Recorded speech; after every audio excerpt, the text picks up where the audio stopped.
Hey everybody, the purpose of this video is to walk you through a solution to problem 9.16.8 in your collaborative statistics textbook.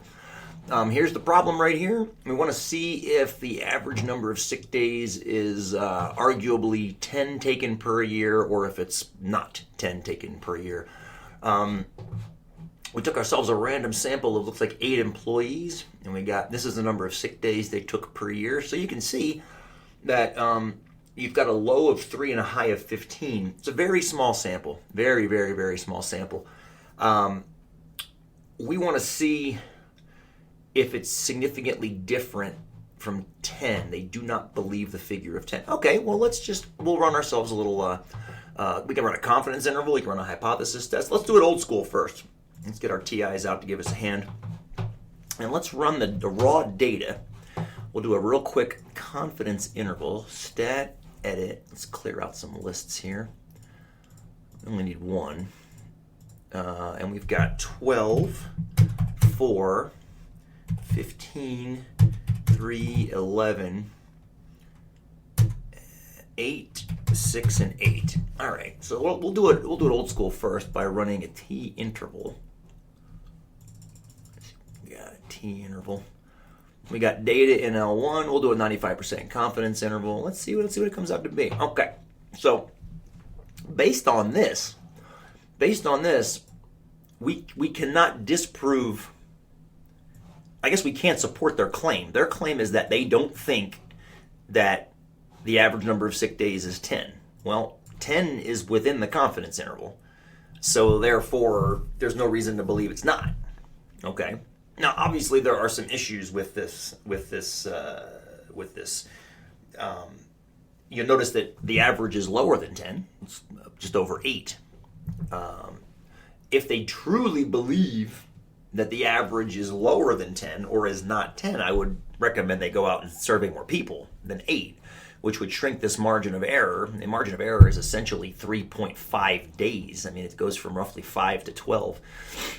You could shrink that down significantly if you surveyed more people, assuming that their claim is true. And it is. I mean, if you look at the data, 3, 4, 6, 8, 8. Those are lower.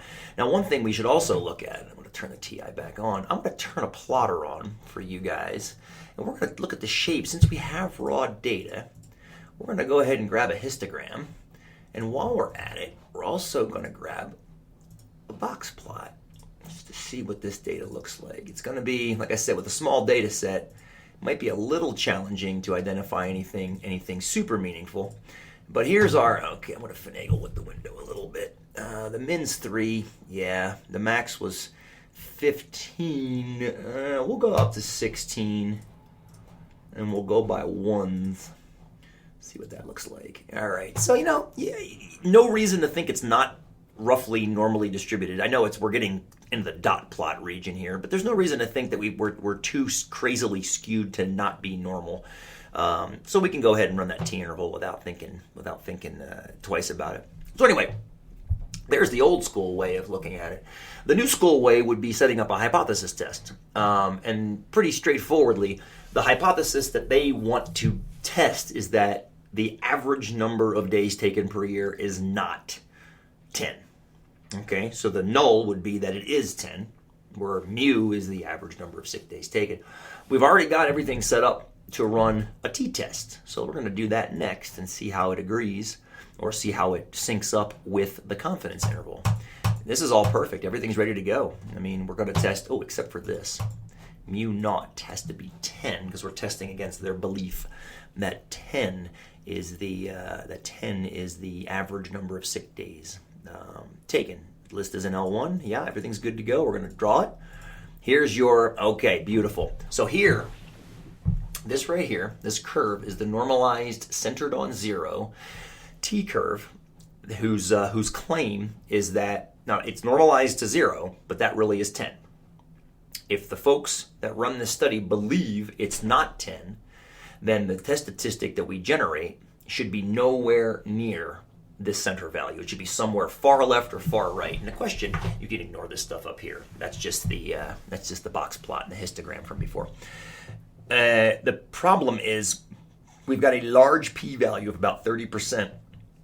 And we've got a pretty small number of standard deviations away from average, meaning the data they collected landed pretty close to 10, which means there's no reason not to think it's 10, right? Their claim is they don't think it's 10. This tells us, nah, it doesn't look like it's not 10. So there's absolutely no reason to believe their claim that the average number of sick days taken is not 10, because it sure looks like, arguably, it's not far enough away. We could be wrong. Could have made a type 2 error. But the big point is that there's no reason to believe their claim that the average number of sick days isn't 10. All right, hope that helped. Oop, how do I stop this? Woo, sorry.